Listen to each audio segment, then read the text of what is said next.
got the air filter on this 2019 Expedition. So you've got two release tabs, one on the left, one on the right. Just pull them back, tilt the housing cover up, and pull towards you, and that's going to expose your filter. Obviously this one is ready to change. Just take our new filter with the pleats going horizontally, not vertically.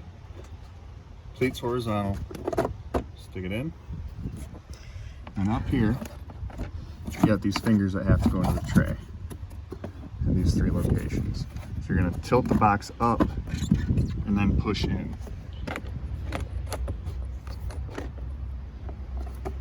Tilt it up, push it in, and then re-snap your clips.